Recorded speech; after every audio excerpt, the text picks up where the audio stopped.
What does making $6,000 in a month working gig apps like DoorDash, Grubhub, Uber Eats, and Instacart look like?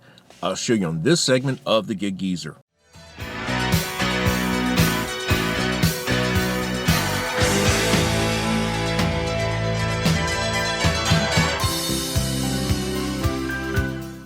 Hey, thanks for checking out this segment of the Gig Geezer. If this is your first time, thanks for stopping by. If you're a return visitor of the Gig Geezer, thanks for hanging in there with me. And by the way, hit that subscribe button, give my content a thumbs up, share my content among others, and I definitely welcome your comments in the section below. Now, I posed the question, what does making $6,000 in a month working gig apps like DoorDash, Uber Eats, Grubhub, Instacart, and the like looks like? Well, the obvious sign is that I made $6,000 or more in a given month. Specifically, in this case, last month, March 2022. Now, for all the content I've seen on YouTube, I've not seen much material out there that really speak of earning this type of money. And quite frankly, what I have seen with many of the people, it's nothing more than clickbait. It just piques your curiosity and there's no substance behind it. I've seen people say and document that they've made $4,000 and $5,000 in a month in their respective gig hustles. But I'm like this. Who would you rather listen to? Someone who's making $6,000 in a month or $4,000 or $5,000 in a month? Hopefully you want to listen to the person who's making more.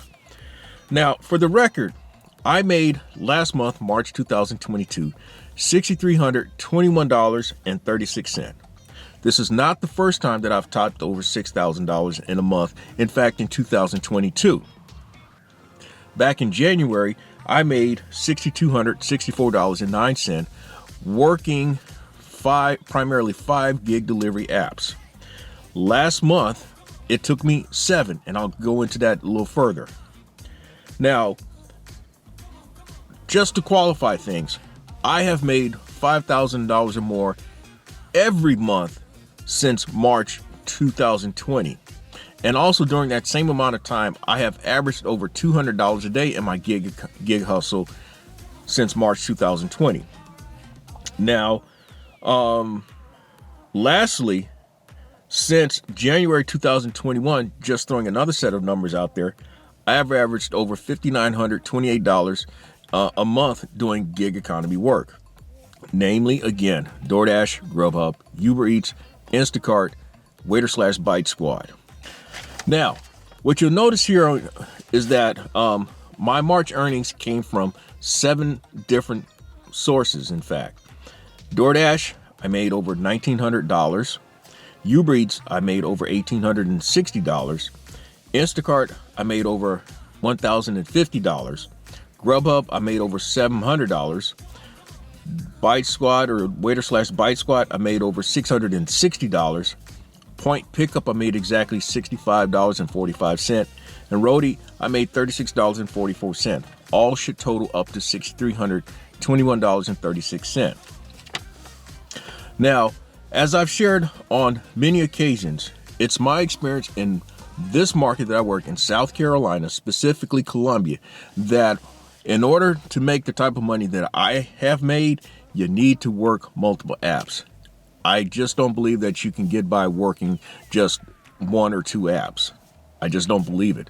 Now, in your market, it may be a different story. I've seen content creators out there who say that they make their money strictly off of DoorDash. Good for you. I've seen them say that they make it off of Uber Eats, Grubhub, and DoorDash.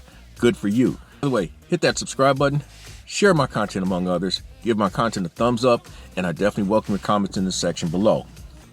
Now, that said, what I am noticing of late is that a lot of drivers are migrating to working multiple apps.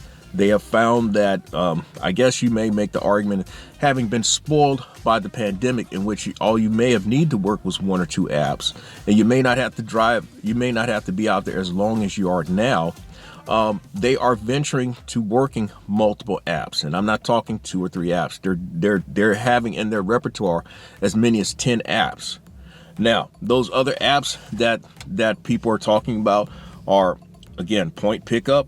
There's Roadie. There's Amazon Flex, Spark, Corner Shop, and whatever else that's available in their market. They're not just relying specifically on DoorDash, Uber Eats, Grubhub, and Instacart. Now, personally, I've tried many times getting on with Spark, but I've yet to get on with Spark. And apparently I just don't qualify for them. I've also worked Amazon Flex in the past, and that's another story. But I will share this with you who do Amazon Flex. Beware of those friendly, well-written emails that advise you of being deactivated for reasons unknown and for reasons that you can't defend yourself against. Just beware. Now, then there's Uber and Lyft. Of course, a lot of us may have started in the gig economy doing Uber and Lyft, which is what I started. I am still active on both apps, but I have completed all of one ride on each app since March of 2020.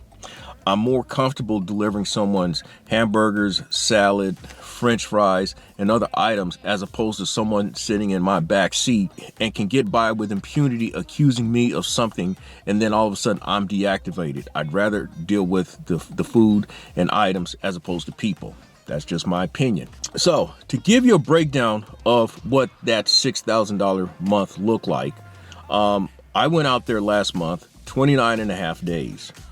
The total hours I worked last month was 199, or about 45 hours a week. My average earnings each day was $214.28.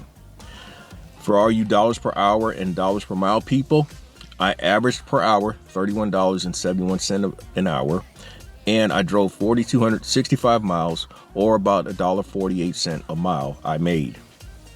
Last month, there was the introduction of this temporary fuel assistance by notable apps DoorDash, Uber Eats, and Instacart.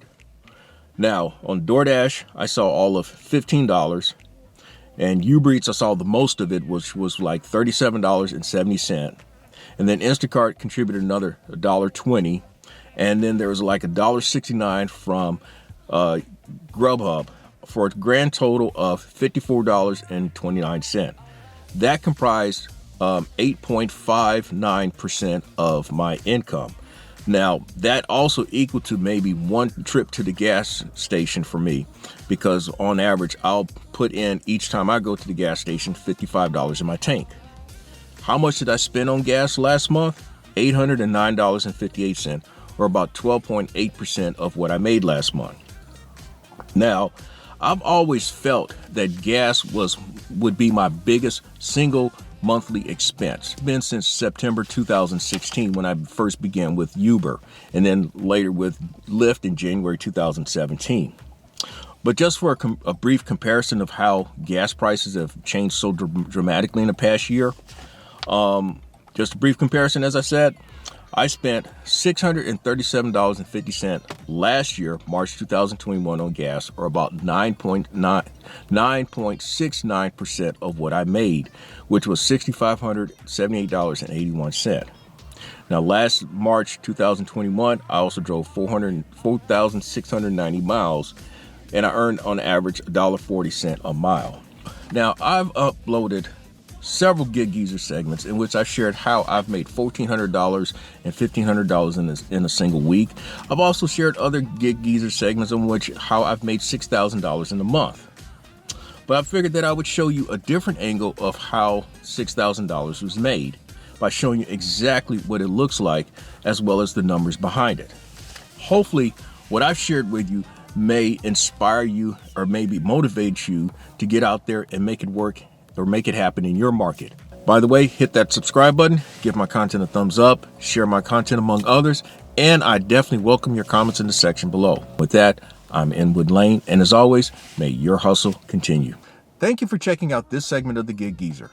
If you reach this point, it means that you've checked it out in its entirety, and it's very much appreciated, and it tells YouTube that you're very much engaged in my content.